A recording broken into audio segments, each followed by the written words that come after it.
As I was going through the health anxiety, it was very important to me that I kept up the appearance of being in control that everybody knew me for, because I had the belief that so many people looked up to me.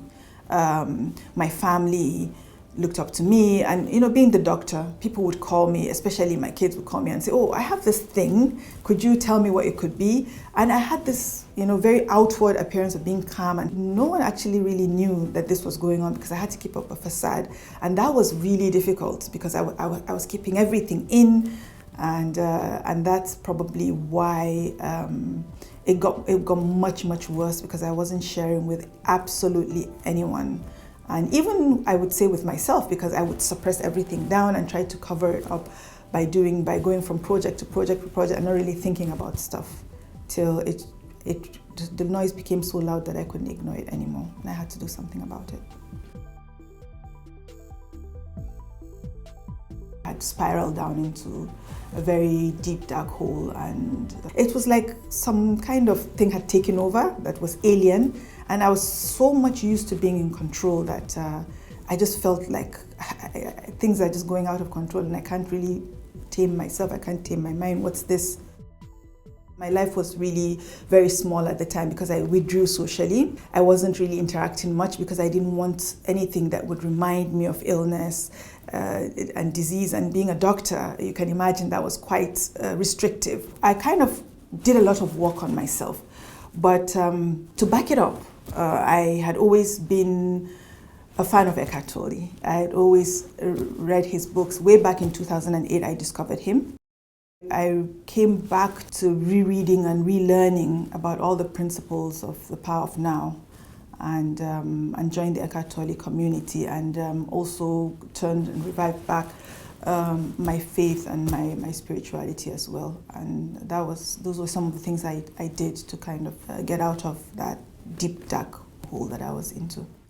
My husband when I told him, he was very surprised that this was going on, but he did say that he knew that there was something. He knew it. He couldn't put his finger on it, but he was actually quite happy that I did share with him, because he felt that the sharing and the showing the vulnerabilities, it's actually part of real, deep, genuine love, and I think it brought us a lot closer, because I always had this attitude of, I'm in control and I'm in charge of everybody, but allowing myself to be vulnerable, allowing myself to be taken care of, I think he really felt that was special. I'm glad that I did eventually open up, because it helped a lot in the healing.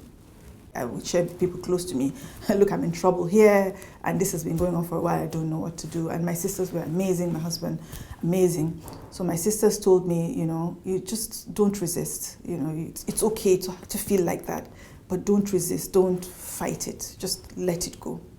And when they told me that, the day they told me that, the very next day, a course pops up on my timeline that says resist nothing. I said, well, this is a sign. And it was by Kim Eng, who is Eckhart Tolle's spouse. So I decided to join the course, and I joined the course.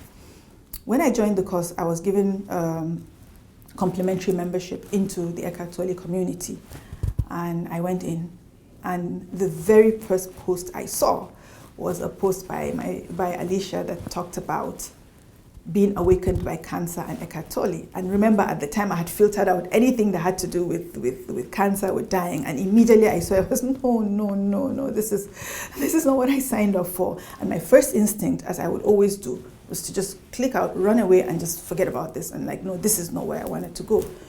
But also a thought kept on going around in my mind about a quote I heard from somewhere: you cannot solve a problem with the same thinking that brought you to that problem. So you have to think differently. So I said, if I wasn't afraid, what would I do? If I wasn't afraid, I would read that post. So I went and I read that post. And the post was but I think the first time I started to glimpse what surrender meant and what it felt like. At an intellectual level, I knew all these things. I knew all the stuff, but it hadn't gone in, it hadn't clicked. But when I read the post about how Alicia was going through what she was going through, and yet was so happy and so blissful, it just awakened something in me. It gave me that courage, and I wrote about my struggles. It's part of the work that I was doing on myself, that, okay, let me share. I could help someone or someone could help me. And I shared it, and then Alicia replied and wrote stuff. And then we started communicating. She came into my DM, she sent me stuff, and she said, go through this. And then we started communicating, and now we're very, very good friends. We've talked about spirituality as being a part of recovery and healing.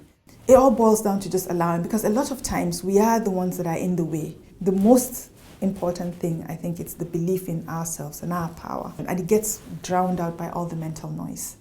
And if we're able to quieten down and go deep within ourselves, we have great capacity for healing.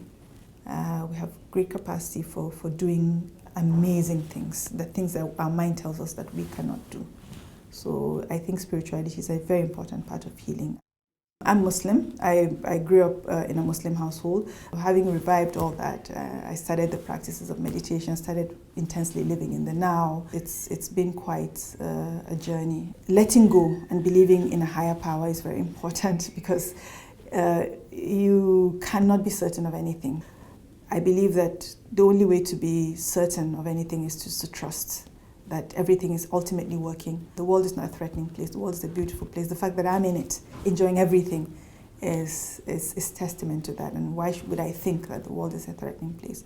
And for me to do that, I have to believe that there's a higher power that's taking care of everything in me. I think that my relationship with death has also changed. I'm reminded of my faith that keeps on telling me that you should live life as if you're not going to see the next moment. And that's a way of saying live life in the present. It's still a work in progress, but I don't take anything for granted anymore.